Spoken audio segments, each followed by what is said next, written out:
Esta reflexão está baseada em 3 João, versículos 9, 10 e 11, que diz assim: escrevi à igreja, mas Diótrefes, que gosta muito de ser o mais importante entre eles, não os recebe. Portanto, se eu for, chamarei a atenção dele para o que está fazendo com suas palavras maldosas contra nós. Não satisfeito com isso, ele se recusa a receber os irmãos, impede os que desejam recebê-los e os expulsa da igreja. Amado, não imites o que é mal, mas sim o que é bom. Aquele que faz o bem é de Deus, aquele que faz o mal não viu a Deus. Em primeiro lugar, Diótrefes é do mal porque seu caráter é mau. É o que diz João a seu respeito, quando fala ao presbítero Gaio: Gaio, meu querido amigo, imite o que é bom e não o que é mal. Diótrefes é um membro da Igreja do Senhor Jesus, mas não é um membro sadio. Está purulento, pútrido e gangrenado pela sede de poder, pelo egoísmo, pela maldade, pela rebeldia, pela ganância, pelo ciúme, pelo desrespeito às autoridades da igreja. Diótrefes é um crente amargo, é erva daninha na seara do Senhor, é um insano, uma travanca, um estorvo que atrapalha a obra de Deus na igreja local. Diótrefes é hostil, porque não recebe os servos de Deus e ainda impede os membros da igreja de recebê-los. Ou seja, Diótrefes expulsa as pessoas da igreja. Ele é do mal mesmo. Diótrefes se transformou numa síndrome, em um conjunto de comportamentos que se manifesta em muita gente que faz parte da igreja de Deus.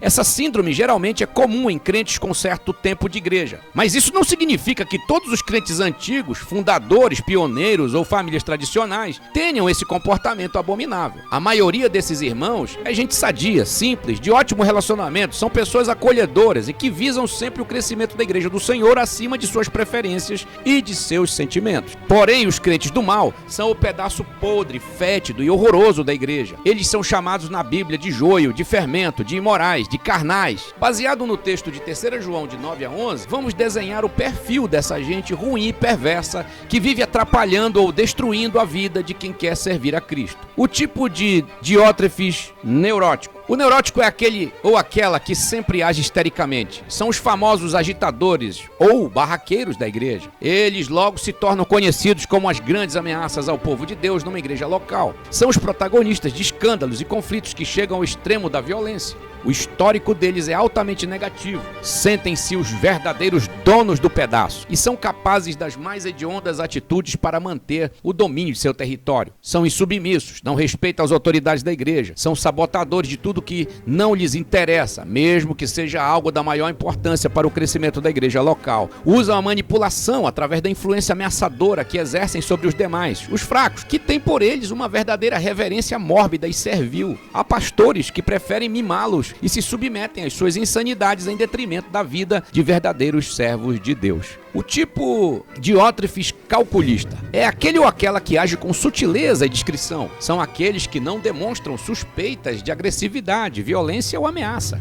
Por quê? Porque agem sempre ocultados por seus fervorosos aliados. Seu comportamento em relação àqueles a quem querem destruir ou anular é bem diferente do tipo neurótico. Geralmente trabalham com argumentos que aparentam pena, preocupação ou cuidado. Também são especialistas em disfarces. Se apresentam como amigos, entram na intimidade de suas vítimas, seduzem, encantam e depois dão o bote fatal. Como o louva-a-Deus, fêmea, faz com o seu macho após o acasalamento. A manipulação é uma das suas principais estratégias para que se mantenham no anonimato da maldade. Sempre usam pessoas fracas e crédulas que lhes servem de camuflagem e ao mesmo tempo de trincheira e munição. Ou então se aproveitam da influência de gente carnal para apoiar suas ambições. Dominam a arte de minar uma situação sem muita pressa ou estardalhaço, pelos resultados destruidores. Sua ação maldosa só é descoberta após certo tempo, depois de uma longa, dolorosa ligação diabólica de versões e fatos. Essas pessoas são falsamente submissas, ilusoriamente humildes e enganosamente bondosas. Elas conseguem com esse comportamento enganar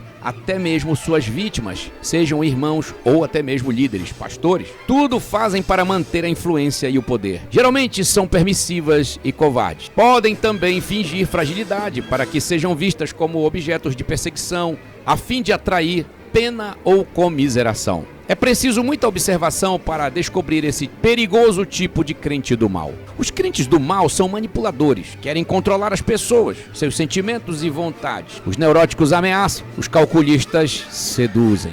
Pelo que a gente pode ver, O comportamento mais saliente em Diótrefes é o neurótico, mas ele também possui elementos comportamentais de um calculista, com certeza. O egoísmo e a manipulação, por exemplo, são bem comuns aos dois tipos. Conheçamos um pouco de quem está estragado pela síndrome de Diótrefes na Igreja de Cristo. Vamos a algumas características. Os egoístas, eles só pensam em si mesmos, e todos os que são por eles manipulados são levados a fortalecer esse egoísmo tirano. Os manipuladores é a sua principal estratégia para executar seus planos e conseguir o que querem. Fingem um comportamento que atrai a credibilidade e a cumplicidade de muita gente. Por outro lado, quando são agressivos ou violentos, usam de ameaças e chantagens para exercer seu domínio. As pessoas se tornam suas reféns ou de sua pseudo-bondade ou de suas ameaças e chantagens. Os megalomaníacos. Diótrefes queria ter a primazia, o poder, ser o mais influente. A megalomania é uma espécie de psicose. Crentes carnais também podem se tornar, de certa forma, megalomaníacos em nome de uma pretensa causa espiritual.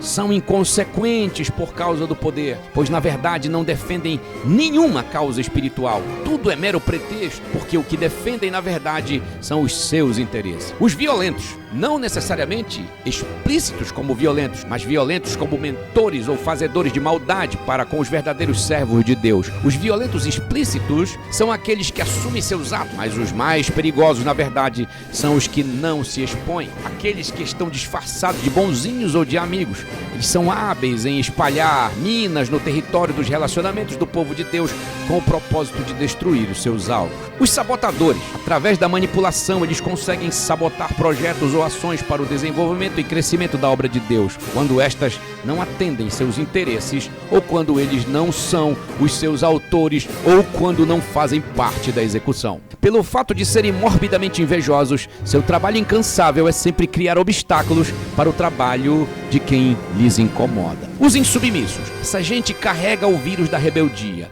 seja ela explícita ou camuflada. Os neuróticos são assumidamente insubmissos. A partir do momento em que se sentem incomodados, eles começam a destilar seu veneno. Por sua vez, os calculistas manifestam uma falsa submissão. São covardes, não declaram abertamente seu instinto perverso. Muitos deles são bajuladores, usam essa estratégia para entorpecer os seus alvos. Os hostis. Suas atitudes são repelentes aos novos crentes ou a irmãos e pastores que querem realmente fazer a obra para Deus. Igrejas onde abundam esses irmãos têm dificuldade para crescer. Sai mais gente do que entra. Há um constante déficit quantitativo. O que importa para os crentes do mal não é a quantidade de pessoas que estejam congregando, mas que eles estejam lá na frente, dirigindo, pregando, ministrando louvor, comandando, mandando em um punhado de gente que esteja ali. Uns porque fazem parte do grupo, outros porque, a despeito da situação, são fiéis a Cristo e estão lá perseverantes, mesmo sofrendo por causa desse mal. Os ingratos. Você pode fazer o maior bem a um crente do mal. Ele não vai reconhecer isso nunca. Você o ajudará incondicionalmente e ele se voltará contra você